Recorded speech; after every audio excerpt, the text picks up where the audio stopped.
A woman had just married into a rural family when a duck immediately defecated on her shoe. Disgusted, she forcefully pushed open the southern family's front gate, only to find that the chain holding it was already broken. Looking around at the messy surroundings, she was shocked. She had never imagined that the southern family would be living in such poverty. When the couple finally met, the young man nervously handed her the flower he had prepared. She took it out of the package and was stunned to discover it was made entirely of pure gold. It turned out the reason she ended up marrying into the countryside was because her mother had presented 2 marriage contracts, one for her and one for her younger sister, and told them to choose. Her mother had said she was only fit to live a modest life with a fish seller, while her younger sister clutched her marriage contract tightly, eager for the future. As soon as the woman arrived at the family's rural village, she saw 2 children excitedly waving from a tricycle. "Mom, we've come to pick you up." Only then did she realize that the 2 children were from the family,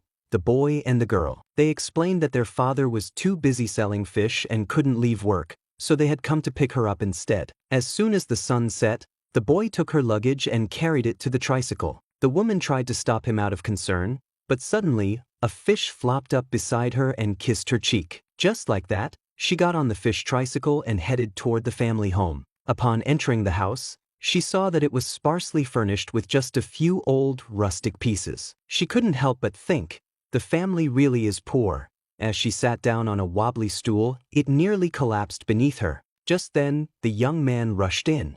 To her surprise, her newlywed husband, whom she had never met before, was actually very handsome. He quickly stepped forward to welcome her, apologizing sincerely. He explained that he had been caught up with work and couldn't get away, so he had to send the kids to pick her up. Hearing this, the woman shyly said it was fine. Flustered, the young man was about to pour her some tea when the child reminded him to give her the prepared gift. He suddenly remembered, pulled out a package from his bag, and handed it to her. When the woman opened it, she was shocked to see that the flower they were talking about was actually made of solid gold. To confirm whether it was real, she lightly bit it with her teeth. The young man saw this and thought she didn't like the gift. At that moment, the daughter took out a wristwatch and placed it on the woman's wrist. The woman looked closely. She couldn't believe her eyes.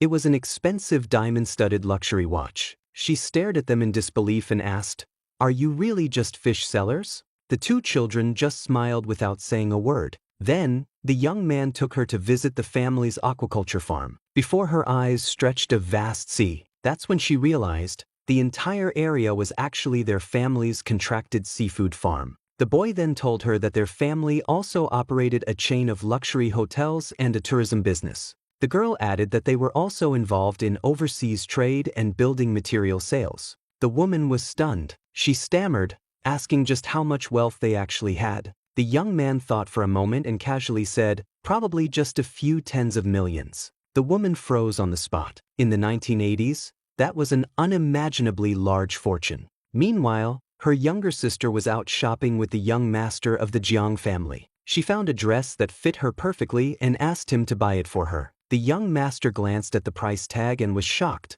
but didn't show it. To save face, he made up an excuse and said, "If you wear that dress, your legs will look short, your waist thick, and your backside big. You'll look like a country bumpkin." Unaware of his true intentions, the younger sister thought he was just joking. She turned around and told the shopkeeper to wrap it up anyway. Infuriated that she dared to challenge him, the young master slapped her across the face. Shocked and hurt, the younger sister looked at him in disbelief. She never imagined he'd lay a hand on her. At that moment, the young master secretly thought to himself, "The family fortune is already gone. If I want to make a comeback, I'll have to rely on her dowry to start a business." So he quickly changed his attitude. He blamed himself for being too impulsive earlier and mentioned that Vice President would be visiting a high-end restaurant for an inspection around noon. He planned to take that opportunity to discuss a major business deal. When the younger sister heard that he had managed to connect with such a powerful and mysterious millionaire, she was instantly thrilled. The man, full of arrogance,